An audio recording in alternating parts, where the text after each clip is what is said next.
Olá, seja muito bem-vinda ou bem-vindo. Eu sou a Paula, instrutora da Labenu, e eu estou muito orgulhosa de você que chegou à nossa nona e última aula do curso de Lógica de Programação. Nós vamos finalizar esse curso falando de um fundamento chamado funções. Vamos para a nona aula? Até então, no nosso curso, nós vimos alguns comandos de operadores, aritméticos, comparadores, lógicos, concatenação de strings e operações com array. Também vimos alguns comandos de controle de fluxo, como as estruturas condicionais e as estruturas de repetição. Hoje nós veremos um conceito um pouco diferente, as funções, que você também pode encontrar por aí com o nome subrotina. Vamos entender por quê. Todos nós temos uma certa rotina, não é mesmo? Por exemplo, a minha rotina matinal é levantar, tomar café da manhã, tomar banho, escovar os dentes, me vestir e ir para o trabalho. Cada atividade dessas é uma sequência de instruções. Por exemplo, se eu detalhar a atividade de escovar os dentes, fica assim: pegar a escova de dentes, pegar a pasta de dentes, colocar a pasta na escova, colocar a escova na boca, escovar os dentes de cima, de baixo, a língua, enxaguar a boca e a escova de dentes e enxugar a boca e a escova de dentes. Se a minha rotina fosse um algoritmo, eu teria que descrever todas as atividades dessa forma, bem detalhada. E olha só, eu também escovo os dentes depois de almoçar e antes de dormir. Então eu teria que repetir todos esses passos mais 2 vezes no meu algoritmo de rotina. Mas existe uma forma de eu não precisar fazer isso, que é usando uma função. Eu reúno esse bloco de instruções detalhadas e defino que isso é escovar os dentes. Então lá no algoritmo da minha rotina, eu posso simplesmente reaproveitar esse bloco de instruções que eu acabei de criar. Tendo isso em mente, uma função em programação nada mais é do que um bloco de código independente do programa principal que podemos reaproveitar. Para exemplificar esse conceito com código, eu vou montar aqui com você um algoritmo que imprime na tela se um número é par ou ímpar. Assim a gente consegue recapitular vários conceitos das aulas passadas. Então eu vou começar o meu algoritmo com as palavras início e fim. E também vou criar uma variável. Essa variável, por enquanto, vai se chamar número. Eu vou atribuir um número para minha variável. Então o número recebe, por exemplo, 4. Para dizer se o número é par ou ímpar, eu vou usar uma estrutura condicional. Mas mais do que isso, vamos lembrar lá da aula de operadores. Quem define se o número é par ou ímpar é o resto da divisão. Então vamos colocar isso em prática aqui. Eu vou começar a minha estrutura condicional com o comando C. Então, se o resto da divisão do meu número por 2 for igual a 0, então podemos dizer que esse número é par. Então eu vou imprimir aqui o número é par. Mas se não, isso quer dizer que o resto da divisão por 2 não é 0, então o número é ímpar. E é isso que eu vou imprimir aqui na tela. O número é ímpar. E agora a gente finaliza aqui o bloco condicional usando o comando FIM-C. Mas agora, se eu quisesse testar um segundo número, eu teria que repetir todo o processo. Então eu teria que criar aqui uma outra variável chamada outro número. Eu vou também aqui atribuir um valor para essa variável, então outro número vai receber, por exemplo, o valor 5. E eu teria que repetir toda a estrutura que eu criei para aquele primeiro número, só que usando agora a variável outro número. Percebe como esse código está repetido? Esse bloco de código que verifica a paridade do número está sendo usado 2 vezes e poderia ser reaproveitado. Para isso, podemos criar uma função que faça exatamente isso, dessa forma aqui. Então, eu vou apagar tudo que eu fiz. Por enquanto, vamos esquecer a variável outro número. Vamos utilizar só um número. Eu vou criar aqui a minha função usando exatamente essa palavra, função, e em seguida eu vou dar um nome para a minha função. Nesse caso, eu vou chamar de verifica a paridade.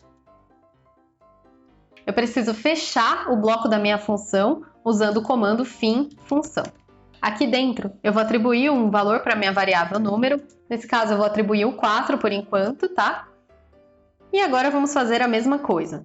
Se o resto da divisão de número por 2 for igual a 0, então imprimimos que o número é par. E se não, vamos imprimir que o número é ímpar, da mesma forma que tínhamos feito antes, não esquecendo de fechar o bloco com o fim C. Mas só assim não vai funcionar. Isso porque aqui nós só declaramos a função, mas ela não está sendo utilizada. Para que todo esse bloco de código funcione, eu preciso fazer o que chamamos de invocação ou chamada da função. Assim, ó, logo depois de declarar a função, eu vou invocar usando o próprio nome dela, então verifica paridade, e 2 parênteses aqui. Então, quando o meu código rodar, ele inicialmente vai passar reto por essa declaração da função. Aí, quando ele chegar na invocação, ele volta para onde a função foi declarada e roda aquele trecho de código. Agora, tem mais uma coisa. Seria muito legal se a nossa função funcionasse com qualquer número, e não só com o número 4 que eu coloquei aqui. É para isso que servem os parâmetros da função. Um parâmetro nada mais é do que uma entrada, um input para a nossa função. É um valor genérico que nós só vamos definir quando a função for invocada. No nosso exemplo, fica assim. Agora, nós não vamos precisar mais dessa variável número, porque número vai ser um parâmetro da nossa função. Então, aqui, entre os parênteses, eu coloco quais são os parâmetros que essa função precisa. E lá embaixo, quando eu for invocar a função, eu passo também entre parênteses o valor que eu quero que número assuma. Por exemplo, aqui o 4. Depois eu posso invocar essa função quantas vezes eu quiser. Então, verifica paridade também do 5. E também verificar a paridade de qualquer outro número que eu queira, por exemplo, 1459. Então, veja que agora número é um valor genérico usado dentro da função. E eu só vou definir mesmo qual é o valor dele lá embaixo na minha invocação da função, podendo utilizar diversos valores. Dependendo da função, ela pode receber mais de um parâmetro. Para isso, nós os separamos dentro dos parênteses usando vírgulas. Bom, até agora nós vimos que as funções são um bloco de instruções. Esse bloquinho pode ter uma entrada ou input, que são os parâmetros. Também podemos fazer esse bloco devolver algum valor, ou seja, ter uma saída ou output. Essa saída é chamada na programação de retorno da função. Sabe aquelas máquinas que vendem bebidas na rua? Então, suponha que o funcionamento dela seja controlado por uma função. Quais seriam os parâmetros dela? O dinheiro e o tipo de bebida que você escolhe lá na máquina. E qual seria então o retorno? A sua bebida. Voltando lá para o nosso exemplo da paridade, vamos supor que agora eu não quero simplesmente imprimir na tela se o número é par ou ímpar, mas eu quero retornar uma string com essa informação. Então aqui no meu código, ao invés de imprimir, eu vou substituir isso pelo comando retorna. E o que eu quero retornar é essa string par. Da mesma forma, eu vou substituir o comando de baixo por retorna e também eu vou devolver só a string ímpar. Agora, a invocação da função não serve simplesmente para que esse bloco de código rode. Isso também representa um valor, que é o retorno da função. Podemos criar uma variável para armazenar esse retorno. Dessa forma aqui, ó, eu vou criar uma variável chamada paridade e atribuir o retorno dessa chamada de função para ela. Então, a variável paridade recebe o retorno da função verifica a paridade do número 4. Nesse caso, o que a função retornaria seria par, porque o número 4 é par. E a gente pode aproveitar esse texto que a função retorna para fazer outras coisas, por exemplo, imprimir na tela, concatenar com outras strings e por aí vai. Do jeito que eu tinha feito antes, só com o imprima, eu não tinha como reaproveitar esse texto. Um outro conceito muito importante quando se fala de funções é o escopo. O escopo é todo o conjunto de variáveis, operações e funções contido num certo bloco de código. Podemos ter um escopo dentro do outro.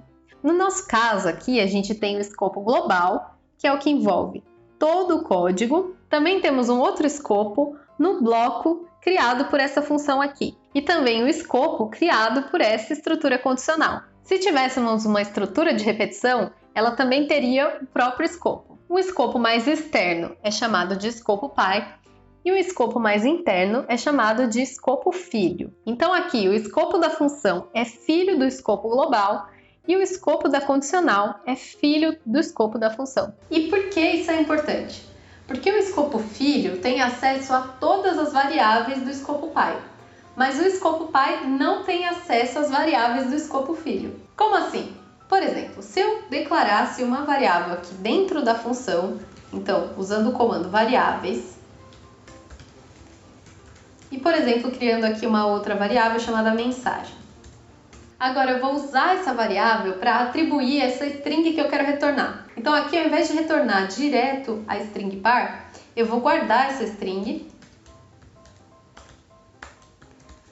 na variável mensagem. E aqui é a mesma coisa para o caso do número ser ímpar. No final da minha função, eu vou retornar a variável mensagem.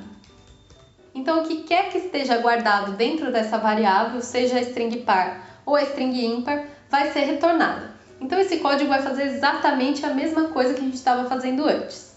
Agora, se eu tentar usar essa variável mensagem fora do escopo da função, por exemplo, tentando imprimir a variável mensagem, agora, se eu tentasse utilizar essa variável mensagem fora do escopo da minha função, por exemplo, imprimindo a variável mensagem aqui fora da função, isso sim daria um erro no meu código, porque o escopo pai não tem acesso às variáveis do escopo filho. Mas se ao invés disso eu declarasse essa variável mensagem aqui fora do escopo da minha função, então no escopo global, eu não precisaria disso daqui e eu poderia utilizá-la dentro do escopo da função, aqui como eu fiz, sem nenhum problema. Isso significa que eu devo declarar todas as minhas variáveis no escopo global?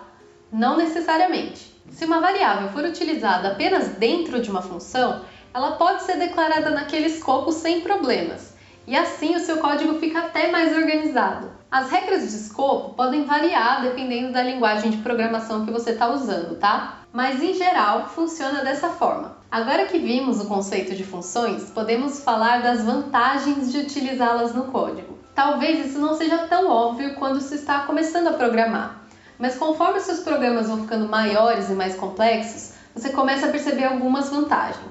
A primeira é a de reaproveitar o código, como nós já vimos. E por falar nisso, muitos comandos que utilizamos aqui são funções que já vêm com as linguagens de programação. Alguns exemplos são o comprimento, o adiciona e o remova, que vimos lá na aula 6 de operações com arrays. Nós conseguimos reaproveitar esses comandos sem precisar criá-los do zero. A segunda vantagem é remover detalhes do código principal. Lembra lá no começo da aula, quando eu detalhei a minha atividade de escovar os dentes? Imagina se eu tivesse que fazer isso com todas as atividades da minha rotina. A última vantagem que eu quero comentar é poder separar o código em blocos independentes. Isso é muito importante quando você tem um programa muito complexo e precisa fazer alguma alteração. Se ele estiver separado em pequenos blocos, fica muito mais fácil você alterar só o que você precisa. Como eu disse, nem todas essas vantagens vão fazer sentido agora, mas é bom você já ter isso na cabeça para considerar usar funções sempre que for possível.